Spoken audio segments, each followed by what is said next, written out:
हरे कृष्ण कृष्ण कृष्ण हरे हरे, हरे राम राम राम हरे हरे। ग्रंथ राज श्रीमद् भागवतम महापुराण की जय हो। कलि पावन अवतार चैतन्य महाप्रभु की जय। नित्य लीला प्रवेश अभय चरणारविंद भक्ति वेदांत स्वामी श्रीला प्रभुपाद की जय हो। Shrimad Bhagavatam canto 4 chapter number 8 verse number 61 से प्रारंभ करेंगे।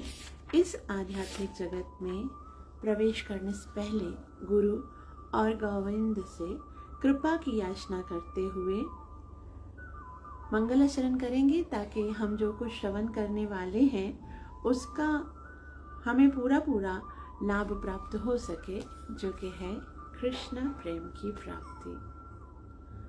गुरवे गौरचंद्राय राधिकाय तदालये कृष्णाय कृष्णभक्ताय तद्भक्ताय नमो नमः। नारायणं नमस्कृत्य नरं चैव नरोत्तमं दैवीं सरस्वतीं व्यासं ततो जयमुदीरये। नष्टप्रायेषु अभद्रेषु नित्यं भागवत सेवया भगवती उत्तमश्लोके भक्तिरभवति नैष्टिकी।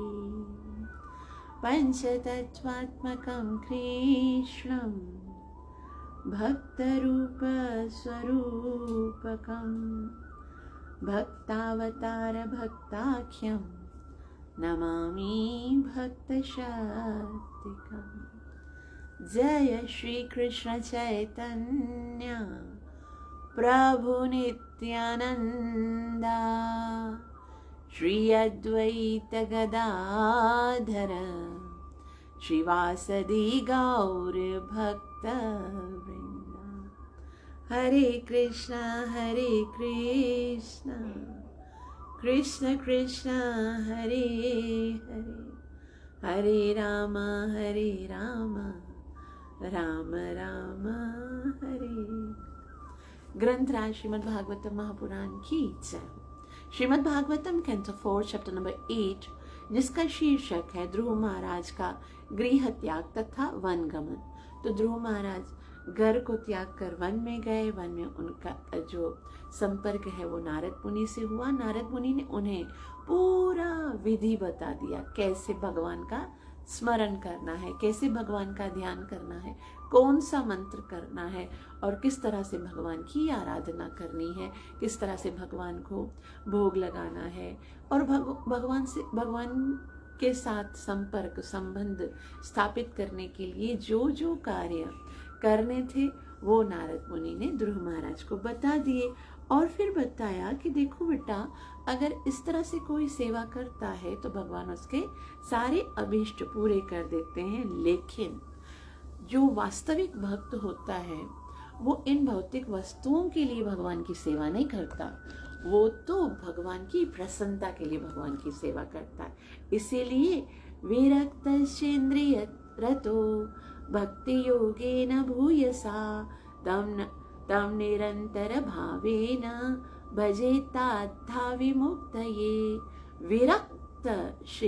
विरक्त से इंद्रियों के जो वासनाएं हैं उनसे अनासक्त रहकर, मतलब इंद्रिय भोगों से विरक्त रहकर अनासक्त मुक्ति के लिए ही भगवान का भजन जो करते हैं वो वास्तविक भक्त होते हैं। क्या करने के लिए? भगवान का नित्य पार्षद बनने के लिए, भगवान की सेवा मिले, भगवान के धाम में जाकर भगवान की सेवा करके भगवान को प्रसन्न करने के लिए जो भक्ति करते हैं।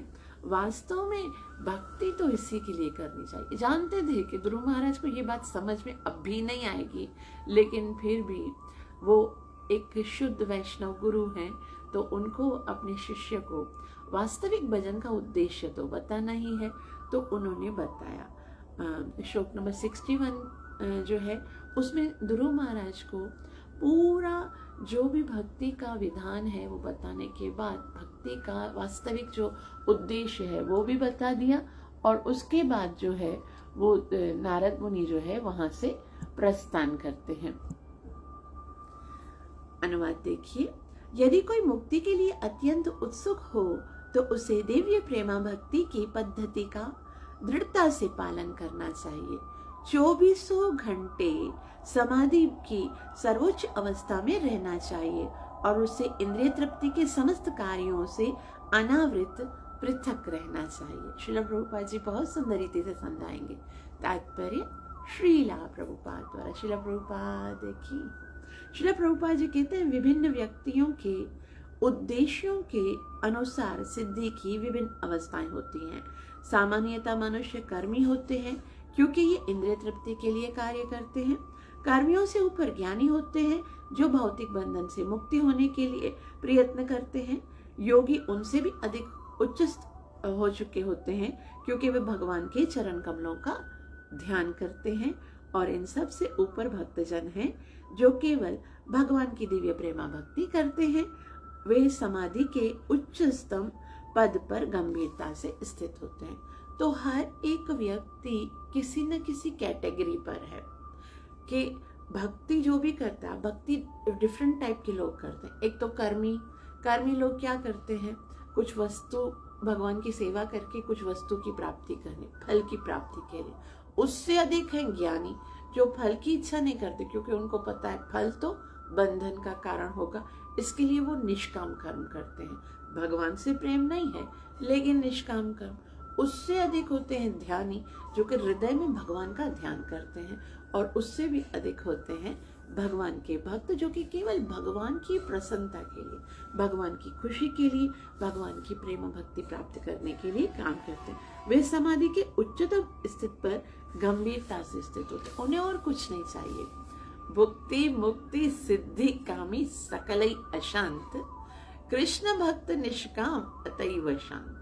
तो बाकी जो भी है, चाहे उसको भुक्ति चाहिए यानी कर्मी हो, मुक्ति चाहिए यानी ज्ञानी हो, सिद्धि चाहिए यानी योगी हो, जो भी है सकली अशांत, वो तो सब अशांत है। कृष्ण भक्त निष्काम, उससे कोई इच्छा नहीं है, अतैव शांत, इसीलिए वो सदैव शांत रहते हैं। आगे श्री प्रभुपाद जी कहते हैं यहाँ पर ध्रुव महाराज को उपदेश दिया गया है कि यदि उनमें इंद्रिय तृप्ति के लिए कोई इच्छा नहीं है तो उन्हें सीधे भगवान की दिव्य प्रेमा भक्ति में लग जाना चाहिए। अपवर्ग अर्थात मुक्ति का मार्ग। यहाँ पर ध्रुव महाराज को ये बताया जा रहा है कि उनको मुक्ति के मार्ग के लिए, इंद्रिय तृप्ति के लिए नहीं, अगर इच्छाएं नहीं है तो भगवत प्राप्ति के लिए, अपवर्ग प्राप्ति के लिए आप भक्ति करो। मोक्ष नामक अवस्था से प्रारंभ होती है। इस श्लोक में विमुक्त ये शब्द अर्थात मुक्ति के लिए विशेष रूप से आया है। यदि मनुष्य इस भौतिक जगत में प्रसन्न रहना चाहता है तो वह ऐसे विभिन्न भौतिक लोकों में जाने की इच्छा व्यक्त कर सकता है जहां इंद्रिय तृप्ति का स्तर अधिक ऊंचा है, किंतु वास्तविक मोक्ष तो बिना किसी आकांक्षा के ही प्राप्त होता है। इसकी व्याख्या भक्ति रसा अमृत सिंधु में अन्य अभिलाषिता शून्यम पद अर्थात भौतिक इंद्रिय सुख की आकांक्षा से रहित करके की गई है। जो व्यक्ति जब भी विभिन्न व्यवस्थाओं में या लोकों में भौतिक जीवन भोगना चाहता है, उनके लिए भक्ति योग में मुक्ति की अवस्था की संस्तुति नहीं की जाती है। जो लोग पूरी तरह से इंद्रिय तृप्ति के कलमश से मुक्त हैं, वे अत्यंत ही श्रद्धा पूर्वक भक्ति योग करते हैं। तो यहाँ श्रील प्रभुपाद जी बोलते हैं, देखो जिनके अंदर अभी लालसा बची हुई है इंद्रिय तृप्ति की, थोड़ी सी भी इच्छा है ना, मुक्ति नहीं मिलेगी, फिर उसको भोगने के लिए आना पड़ेगा। इसके लिए बुद्धिमानता यही है, प्रशांत हृदय में जो कुछ भगवान ने दिया है उस पर संतुष्ट रहे, किसी चीज की इच्छा ना करें। और यहाँ पर जो लिखा हुआ है कि विमुक्त है, यानी भगवान की दिव्य सेवा के लिए जीव को भक्ति करनी चाहिए। तो यहाँ श्री प्रभुपाद जी कहते हैं एक बहुत ही सुंदर बात है कि यदि कोई व्यक्ति मनुष्य भौतिक जगत में प्रसन्नता चाहता है तो वो सोचता है कि भाई मैं स्वर्ग में चला जाऊं, वहाँ पर कितना अच्छा, या भौतिक जगत में भी हम सोचते हैं मेरा घर तो यहाँ पर है, यदि मैं उस एरिया में चला जाऊंगा तो सुखी हो जाऊंगा, यदि मैं उस कंट्री में चला जाऊंगा तो सुखी हो जाऊँ, यदि सिंगापुर चला जाऊंगा, मलेशिया चला जाऊंगा, यूके, यूएसए, अमेरिका, रशिया, ऐसे अलग अलग कंट्रीज़ के बारे में हम सोचते हैं वहाँ पर कितना मज़ा है, मैं कनाडा शिफ्ट हो जाता हूँ, मैं यहाँ।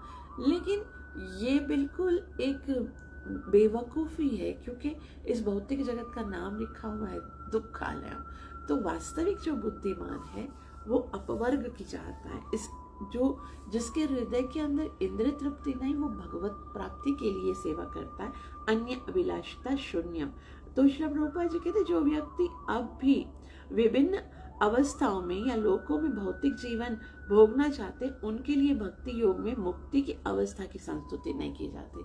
फिर उनको भी ये बताया ठीक है भक्ति करोगे ना तो भगवान सब कुछ देंगे, मुक्ति की नहीं बताई जाती है।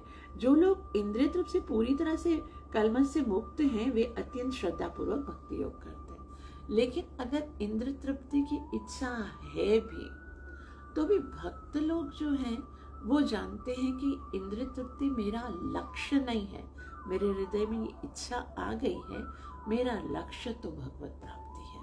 तो भगवान से यही कहते हैं कि यदि मुझे ये इच्छा है, अब इच्छाएं तो आती ही हैं, तो भक्त कहता है लेकिन भगवान आपको जैसा अच्छा लगता है वैसा कीजिए। वो इंद्रिय तृप्ति के लिए बिल्कुल अपने आप को परेशान नहीं करता, उसी की तरफ कॉन्शियस नहीं हो जाता है कि नहीं चाहिए चाहिए, इच्छा आ गई है तो भगवान से व्यक्त कर देता है, भगवान ये इच्छा है मेरी कि मेरा एक अच्छा सा घर हो जहाँ पर मैं आपका बहुत सुंदर मंदिर बनाऊं और सब भक्तजनों को मैं प्रसाद खिलाऊं, सब लोग आएँ, हम मिलकर कीर्तन करें। ये छोटा सा घर है, यहाँ पर हम नहीं कर पाते, मतलब कोई भी उसमें भगवान जरूर होते हैं। भक्त कोई भी इच्छा करता है उसमें भगवान को केंद्र करके करता है, फिर भी भगवान से यही कहता है जिससे आपकी इच्छा, यदि आप मुझे इस अवस्था में रखकर समझते हो कि ये मेरा कल्याण है तो मैं इसी में प्रसन्न हूँ। और श्री प्रभुपाद जी कहते हैं अपवर्ग के मार्ग की धर्म, अर्थ तथा काम तक की क्रियाएं सब इंद्रिय तृप्ति के लिए होती हैं, किंतु जब मनुष्य मोक्ष की अवस्था को प्राप्त होता है तो अभ्यास करने वाला भगवान के साथ तादात्म्य करना चाहता है, किंतु वह भी इंद्रिय तृप्ति है। किंतु जब मनुष्य मुक्त अवस्था से ऊपर उठता है तो वह दिव्य प्रेमा भक्ति करने के लिए भगवान के पार्षदों में से एक बन जाता है। यह पारिभाषिक रूप से विमुक्ति कहलाती है। इस विशिष्ट विमुक्ति के लिए नारद मुनि की संस्तुति है कि मनुष्य सीधे भक्ति में लग जाए। तो श्रील प्रभुपाद जी कहते हैं कि ये जो अपवर्ग का मार्ग है, धर्म, अर्थ, काम, मोक्ष, ये सारे रास्ता जो है वो सब क्रियाएं इंद्रिय तृप्ति हैं। धर्म के बदले में भी कुछ चाहिए, अर्थ कमा कर भी कुछ चाहिए, काम तो वैसे ही इंद्रिय तृप्ति है, मोक्ष भी कौन सा है, भगवान के अंदर सम्मिलित हो जाना।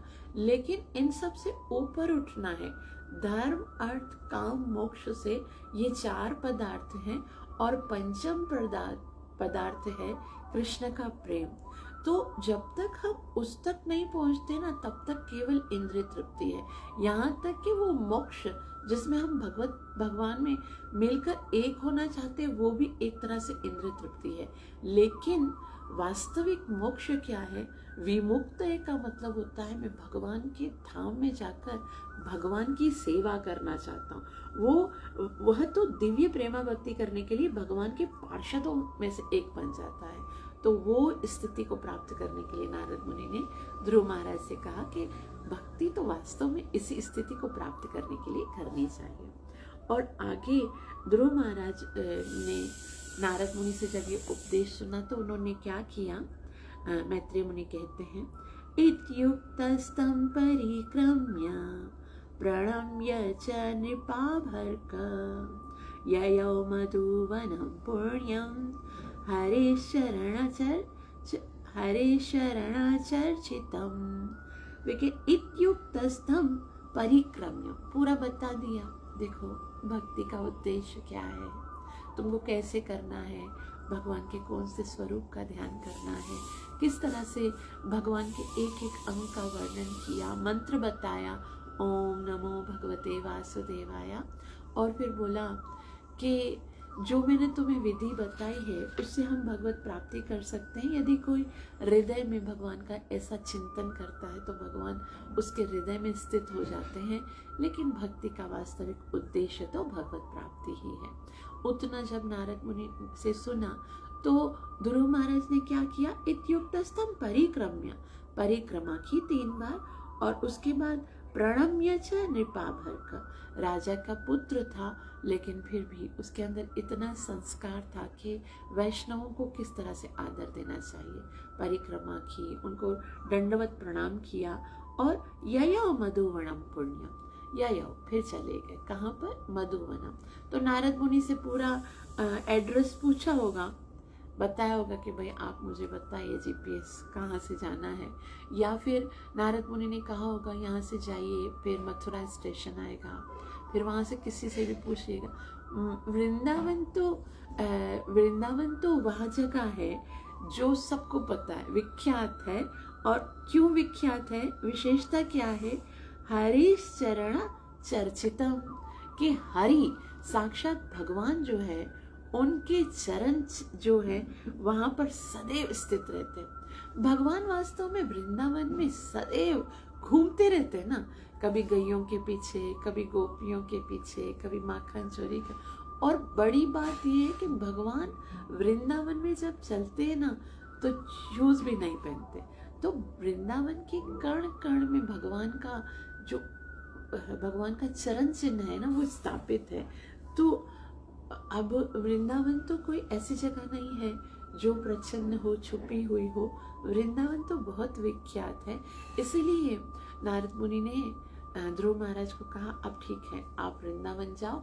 और वृंदावन नारद मुनि के निर्देशन के अनुसार ध्रुव महाराज जो है ययो मधुवनम पुण्यम, वो जगह जहाँ पर प्रत्येक कण में, ब्रज के एक एक कण में भगवान के चरण चिन्ह है, वहाँ पर ध्रुव महाराज निकल पड़े। अनुवाद, जब राजपुत्र ध्रुव महाराज को नारद मुनि इस प्रकार उपदेश दे रहे थे तो उन्होंने अपने गुरु नारद मुनि की प्रदक्षिणा की और उन्हें सादर नमस्कार किया। तत्पश्चात वे मधुवन के लिए चल पड़े जहाँ श्री कृष्ण के चरण कमल सदैव अंकित रहते हैं, अतः जो विशेष रूप से शुभ है। और उसके बाद क्या होता है, ध्रुव महाराज तो तपोवन में चले गए मधुवन में, लेकिन नारद मुनि ने सोचा अब मुझे उत्तानपाद की खबर लेनी चाहिए कि उत्तानपाद जो है वो ध्रुव महाराज के जाने के बाद अब उनकी क्या दशा है। घर से बच्चा गायब हो गया, छोटा सा बच्चा है, 5 साल का है, और पिता ने इतना क्रूर व्यवहार किया कि वो छोटा सा बच्चा घर छोड़ के चला गया।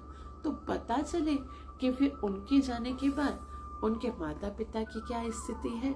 तो नारद मुनि जाते हैं राजा उत्तानपाद के बाद। तपोवनं गते तस्मिन् प्रविष्टोऽन्तःपुरं मुनिः अर्हितार्हणको राज्ञा सुखासीन उवाच तं। तपोवनम गते तस्मिन, यानी तपोवन में जाने के उपरांत प्रविष्टेन्तः पुरम मुनि जो है वो राज दरबार में प्रविष्ट होते हैं और अर्हिता हरणों को मतलब कि आदर पूर्वक आचरण के द्वारा राज्ञा सुख आसीना। राजा ने जब देखा कि नारद मुनि पधारे हैं, नारद मुनि देवर्षि हैं, उनका सम्मान सब करते हैं, तो उनको सम्मान किया, आदर के साथ बिठाया आसन पर। सुखासीना उवाचतम, और राजा ने जब बिठा दिया उनके पास, तो नारद मुनि ने कुछ कहा राजा को। अनुवाद। जब ध्रुव भक्ति करने के लिए सन्न मधुवन में प्रविष्ट हो गए, तब महर्षि नारद ने राजा के पास जाकर यह देखना चाहा कि उचित समझा कि महल के भीतर कैसे रह रहे हैं। जब नारद मुनि वहां पहुंचे तो राजा ने उन्हें प्रणाम करके उनका समुचित स्वागत किया। आराम से बैठ जाने पर नारद मुनि कहने लगे। अब नारद मुनि जो है, पहले तो राजा उत्तानपाद को ध्यान से देखते हैं, फिर वो कहते हैं, नारद उवाच राजन् किं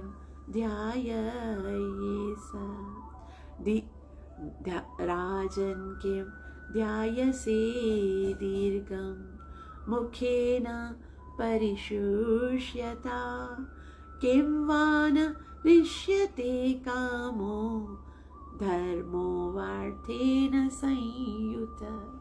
नारद मुनि सब जानते तो थे कि उनकी क्या दशा है, फिर भी एकदम अनजान होकर पूछते हैं, राजन किम ध्यायसे दीर्घम, आप इतना दीर्घ सोच में क्यों पड़े हैं? क्या सोच रहे इतना समय से? और जब समझो कि उत्तानपाद, आपको कैसे लगा कि मैं कुछ सोच रहा हूँ? तो क्या आपके मुख से पता चल रहा है। मुखे ना परिशुष्यते, परिशुष्यते मतलब पूरा मुख सूखा हुआ है, इतने परेशान दिख रहे हो। देखो, face is the index of heart.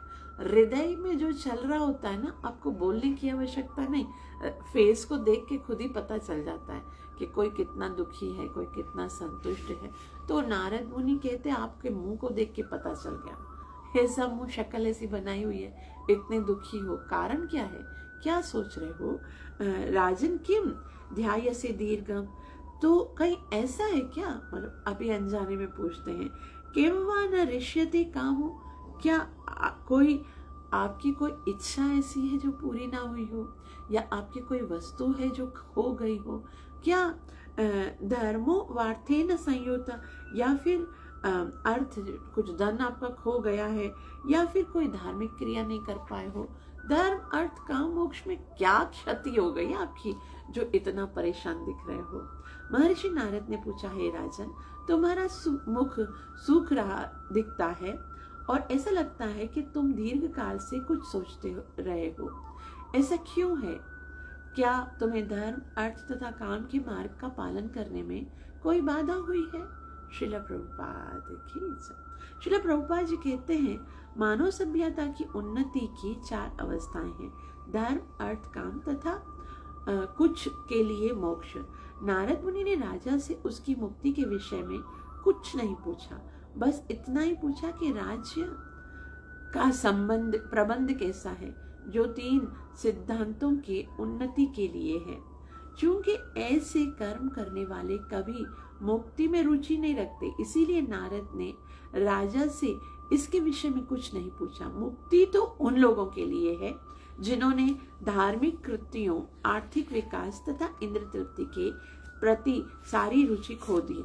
तो नारद मुनि ने जो क्वेश्चन किया, कैसे किया, किम वा न ऋष्यते कामो धर्मो वार्थे न संयुत, किम वा ऋष्यते कामो, क्या काम पूरा नहीं हुआ?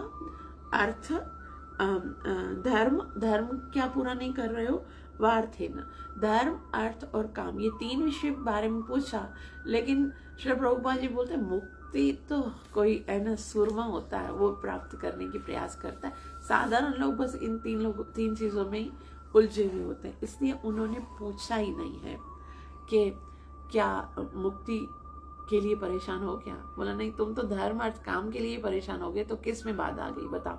चलो मैं आ गया हूँ, मैं तुम्हारी सहायता करूंगा।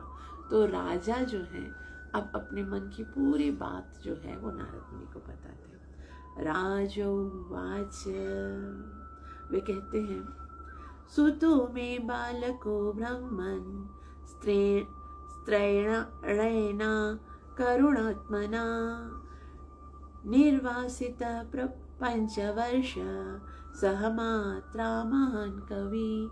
वे कहते, सुतों में बालको ब्रह्मन, ब्रह्मन में धर्म, अर्थ और काम के लिए चिंतित नहीं हूँ। मेरा छोटा सा बच्चा था, सुतो में बालक हो ब्राह्मण, छोटा सा बच्चा था, उसको मैंने घर से निकाल दिया।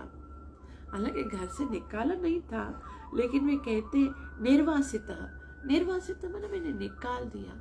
तो मानो नारद मुनि पूछते हैं क्यों किया तुमने ऐसा, छोटे से बच्चे को घर से निकाल दिया, कारण?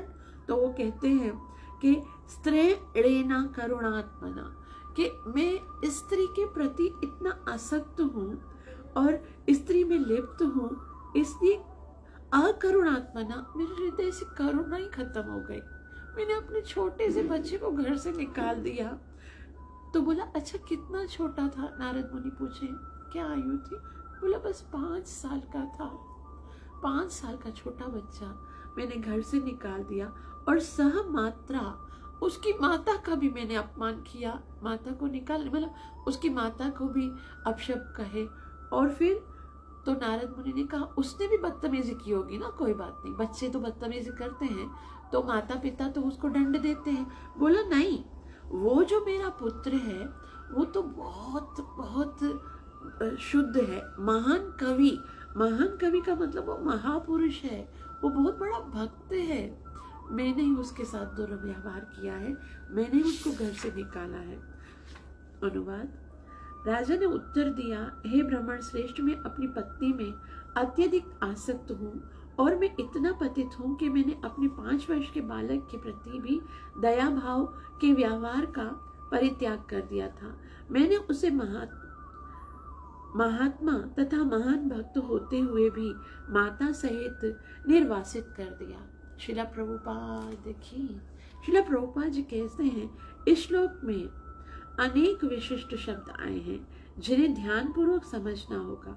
राजा ने कहा कि अपनी पत्नी में लिप्त होने के कारण उसने दया करनी छोड़ दी। यह पत्नी के प्रति अत्यधिक आसक्ति के कारण हुआ है। राजा के 2 पत्नियां थी, पहली पत्नी सुनीति और दूसरी सुरुचि। वह दूसरी पत्नी को अधिक चाहता था, अतः उसने ध्रुव महाराज के साथ अच्छा व्यवहार नहीं किया। ध्रुव द्वारा घर छोड़कर तपस्या करने का यही कारण था। यद्यपि पिता होने के कारण राजा पुत्र को भी चाहता था, किंतु अपनी दूसरी पत्नी के प्रति अत्यधिक आसक्त होने के कारण ध्रुव महाराज के प्रति प्रेम कुछ कम था। तो यहाँ श्रील प्रभुपाद जी बताते बहुत महत्वपूर्ण बात है, स्त्रीणा करुणात्मना, जो स्त्री के प्रति आकर्षित हो जाता है वो इतना क्रूर हो जाता है कि उसके हृदय से दया खत्म हो जाती है। वो अपने बच्चे के भी ऊपर क्रूरता, बच्चा जो होता है, संतान जो होता है वो कितना प्रिय होता है, लेकिन स्त्री लंपट व्यक्ति कुछ भी कर सकता है। इसलिए दूसरा इसे बताया जाता है कि स्त्री के प्रति एक व्यक्ति यदि कामुक भाव में आसक्त हो जाता है, फिर वो कोई भी कार्य उसकी प्रसन्नता के लिए कर सकता है, बस देखता है इसको प्रसन्न करना है, चाहे इसके लिए अपने गुरु की हत्या क्यों ना करनी पड़े। तो यहाँ श्री प्रभुपाद जी कहते हैं कि यदि भी पिता होने के कारण वो पुत्र को भी चाहता था, किंतु अपनी दूसरी पत्नी के प्रति अत्यधिक आसक्ति होने के कारण ध्रुव महाराज के प्रति प्रेम कुछ कम था। अब वह पश्चाताप कर रहा था कि उसने ध्रुव महाराज तथा उसकी माता सुनीति को एक प्रकार से घर से निकाल दिया था। ध्रुव महाराज तो जंगल चले गए थे, किंतु उनकी माता राजा से उपेक्षित होकर एक प्रकार से निर्वासित कर दी गई थी। राजा को पश्चाताप हो रहा था कि उसने अपने 5 वर्ष के पुत्र को निकाल दिया था। पिता को चाहिए था कि वह पुत्र तथा पत्नी को ना तो निर्वासित करे, ना उनके भरण पोषण में लापरवाही बरते। दोनों की उपेक्षा करने के कारण राजा अत्यंत दुखी था और उसका मुख मुरझाया हुआ था। मनुस्मृति के अनुसार मनुष्य को अपनी पत्नी तथा बच्चों का कभी परित्याग नहीं करना चाहिए। हाँ, यदि वे आज्ञाकारी ना हो और गृहस्थ जीवन के नियमों का पालन ना करें तो कभी कभी उनका परित्याग कर दिया जाता है, किंतु ध्रुव महाराज के साथ ऐसा नहीं था। वे अत्यंत शिष्ट तथा आज्ञाकारी थे, साथ ही वे महान भक्त थे। ऐसे व्यक्ति की उपेक्षा नहीं होनी चाहिए, किंतु राजा ने बाध्य होकर उसे निर्वासित कर दिया था। अब वह अत्यंत दुखी था। तो यहाँ शिला प्रभुपाद जी बता रहे हैं कि राजा को ध्रुव महाराज के जाने के बाद ये रियलाइज हुआ कि मैंने उसके साथ बहुत बुरा किया। याद रखिए भक्तों, जब भक्त के साथ कोई अनुचित व्यवहार करता है ना, भक्त भले ही उसका उत्तर नहीं देता है, लेकिन उसके हृदय में बैठा हुआ परमात्मा उसे अवश्य ये बात बताता है कि तुमने उसके साथ ऐसा क्यों किया।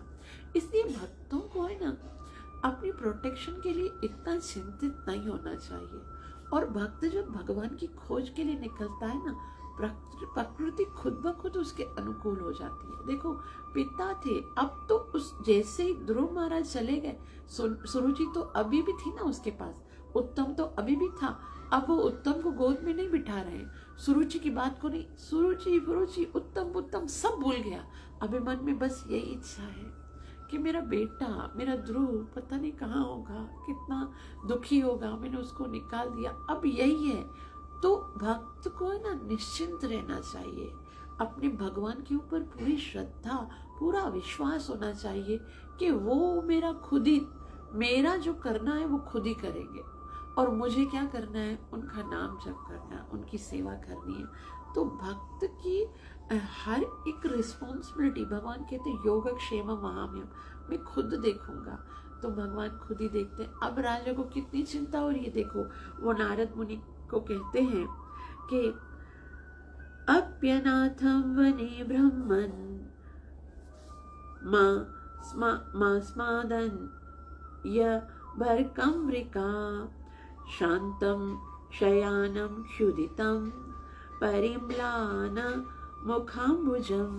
वो कहते अप्यनाथम वने ब्रह्मन्, हे ब्रह्मन, वो तो अप्यनाथम मतलब वो तो अरक्षित है, उनको कौन उसकी रक्षा करेगा, वन में जाएगा, छोटा सा है, और वो कहते परिम्लान मुखाम्बुजम, वो छोटा सा है, कोमल है बहुत मेरा बालक, और वन में तो कितने भयंकर पशु होते हैं। तो मादन्य भरकम वृका, अभरकम मतलब निरीह बालक है, और वृका यानी जो बहुत भेड़िए होते हैं, शेर होते हैं, वो कहीं मेरे बालक को खा न जाए, छोटा सा बालक है। और शांतम शयानम क्षुदितम, वो कितना थक गया होगा, वो कहीं पर गिर जाता होगा, और क्षुदितम कितनी भूख लगी होगी, छोटा सा है, क्या खाता होगा, कहाँ बैठता होगा, कौन उसकी रक्षा करेगा, इतने सारे जंगली भेड़िए हैं, कहीं उसको कोई खा न जाए, कोई, वो अरक्षित है, अप्यनाथम, वो उसके पास कोई सुरक्षा का कोई वो नहीं है, वो कैसे उसको, वो सुरक्षित कैसे रहेगा, उसको तो कोई खा जाएगा जानवर उसको, मुझे बहुत चिंता हो रही है उसकी। आपको पता है, नारद मुनि को कहते, आप जानते हो मेरा बेटा कहाँ है, आप मुझे बता दो, मैं उससे लेके आ जाता हूँ, मैं उसे ढूंढ के अपने पास लेके आता हूँ। तो नारद मुनि से उत्तानपाद राजा कहते हैं कि मैं बहुत परेशान हूँ अपने संतान को दुखी देखकर, और आगे अनुवाद देखिए। हे ब्राह्मण, मेरे पुत्र का मुख कमल के फूल के समान है, मैं उसकी दयनीय दशा के विषय में सोच रहा हूँ। वह असुरक्षित और अत्यंत भूखा होगा, वह जंगल में कहीं लेटा होगा, और भेड़ियों ने झपट करके उसका शरीर काट खा लिया होगा। आगे कहते हैं कि अहो मे बत दौरात्म्यम स्त्रीजितस योपधारय योगम प्रेम्णारुरुक्षन्तम नाभ्यनन्दम असत्तमा। वे कहते अहो में बता दौरात्म्यम, मैं देखो कितना क्रूर हूँ, और स्त्री का गुलाम हूँ मैं, और अपने आप को वो कोस रहे हैं, उपधार रहे, यानी आप जरा सोचिए तो सही, मेरा अपना बेटा, मेरा, उसने कुछ गलती नहीं की, वो क्या कर रहा था, योग का प्रेरणा प्यार से आ रहा था, मुझे वो उसको कितना दिल में होगा कि मेरा पिताजी जो है वो मुझे गोद में बिठाएंगे। वो प्रेम से मेरे गोद में बैठने के लिए आ रहा था, लेकिन नाभिनंदन मैंने उसका अभिनंदन नहीं किया। असत्यम, अत्यंत क्रूर था मैं, इसलिए मैंने उसको वहां से भगा दिया, धक्के मार के निकाल दिया अपने घर से। तो अनुवाद देखिए, अहो जरा देखिए तो मैं कैसा स्त्री का गुलाम हूँ। जरा मेरी क्रूरता के विषय में तो सोचिए। वह बालक प्रेमवश मेरी गोद में चढ़ना चाहता था, किंतु मैंने ना तो उसको आने दिया, ना उसे एक क्षण भी दुलारा। जरा सोचिए कि मैं कितना कठोर व्यक्ति हूँ। तो अब उसको ये रियलाइज हो रहा है कि मैंने कितना बुरा किया उसके साथ। तो यहाँ तक हम रखते हैं। आप सबका बहुत बहुत आभार जो इतना प्रेम से श्रवण किया। कृपया मुझे आशीर्वाद दीजिए कि मैं अपनी सेवा और साधना को अच्छे से कर सकूं और निरपराध भाव से हरि नाम जप के गुरु और कृष्ण को प्रसन्न कर सकूं। अब नारद मुनि जो उत्तानपाद राजा हैं उनको सांत्वना देंगे और उसके उपरांत जो है वो मैत्रेय मुनि आगे की कथा बताएंगे कि ध्रुव महाराज जंगल में जाकर किस तरह से तपस्या कर रहे हैं। तो ग्रंथराज श्रीमद् भागवत महापुराण की जय हो। कली पावन अवतार चैतन्य महाप्रभु की जय। नित्य लीला प्रवेश में चरणारविंद भक्ति वेदांत स्वामी श्री प्रभुपाद की जय। हरे कृष्ण।